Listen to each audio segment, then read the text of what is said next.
एक एक्टर जिसे कभी लोगों ने रिजेक्ट कर दिया था, जिसकी शक्ल का मजाक उड़ाया गया और जिसे कहा गया कि यह कभी हीरो नहीं बन सकता।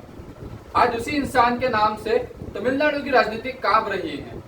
कभी लोग उसकी फिल्मों के फर्स्ट डे फर्स्ट शो के लिए लाइन लगाते थे, आज लाखों लोगों ने उसे अपने भविष्य की उम्मीद मान लिया है। उसकी फिल्मों पर सिर्फ सीटी नहीं बजती, लोग रोते हैं, झूमते हैं और कई लोग तो उन्हें भगवान की तरफ पूछते हैं।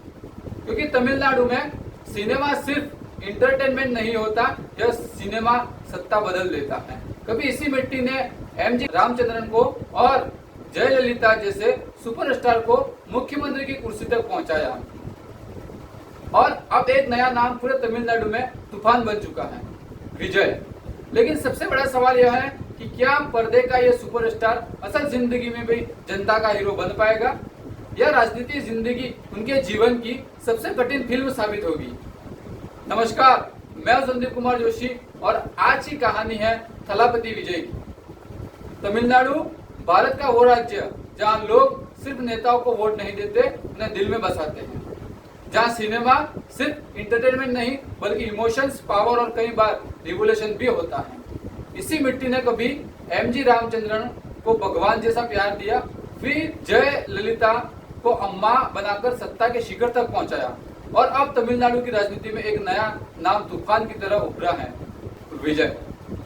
वो सुपरस्टार जिसकी फिल्मों पर सिर्फ सीटी नहीं बजती बल्कि लोग उसे अपनी उम्मीद, अपनी आवाज और अपना भविष्य मानते हैं।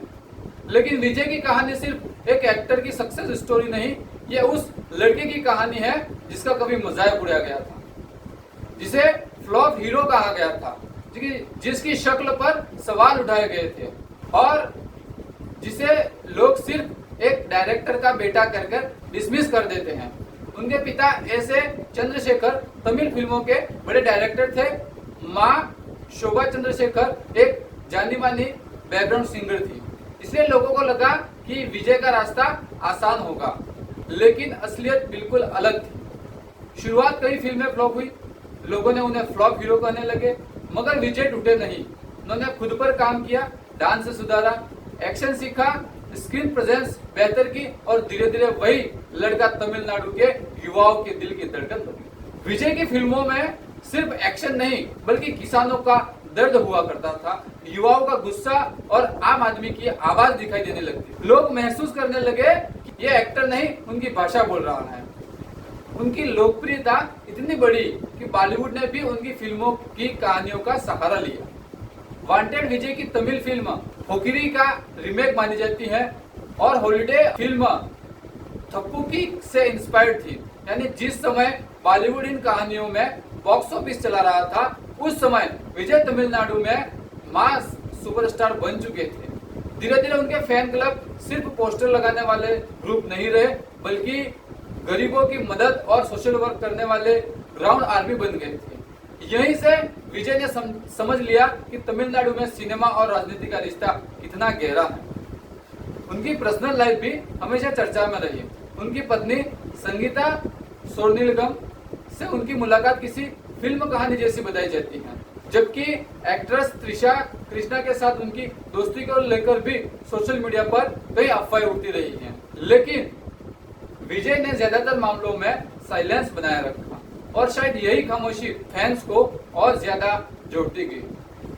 बहुत लोगों को लगता है कि विजय अचानक राजनीति में आए, लेकिन सच्चाई यह है कि उनकी तैयारी कई सालों से चल रही थी। उनके फैन क्लब धीरे धीरे राजनीति कैडर में बदल गए।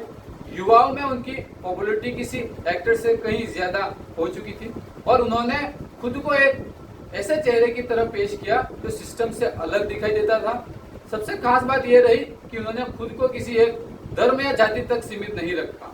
उनका सीधा संदेश यह था कि पहले तमिल फिर बाकी पहचान। और शायद यही वजह है कि आज लाखों लोग विजय को सिर्फ एक एक्टर नहीं बल्कि उम्मीद की तरह देखते हैं। अब सवाल सिर्फ इतना नहीं है कि विजय राजनीति में सफल होंगे या नहीं, सवाल ये है कि क्या तमिलनाडु फिर से एक एक्टर को अपना सबसे बड़ा नेता बनाने जा रहा है। क्योंकि इतिहास गवाह है कि जब तमिलनाडु किसी को दिल देता है तो फिर उसे सत्ता तक पहुंचाने में देर नहीं लगती है। लेकिन राजनीति फिल्मों से अलग होती है। यहाँ डायलॉग्स नहीं, यहाँ डिसीजन चलते हैं। यहाँ फैंस नहीं वोटर फैसला करते हैं।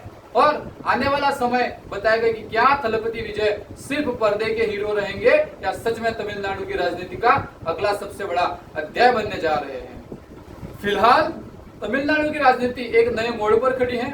एक तरफ दशकों पुरानी राजनीतिक ताकतें हैं और दूसरी तरफ एक ऐसा सुपरस्टार जिसे जनता ने सिर्फ एक्टर नहीं अपनी उम्मीदें मान रही है। लेकिन राजनीति फिल्मों की तरह नहीं होती है। यहाँ स्क्रिप्ट नहीं बल्कि सच्चाई चलती है। यहाँ डायलॉग नहीं बल्कि यहाँ डिसीजन याद रखे जाते हैं।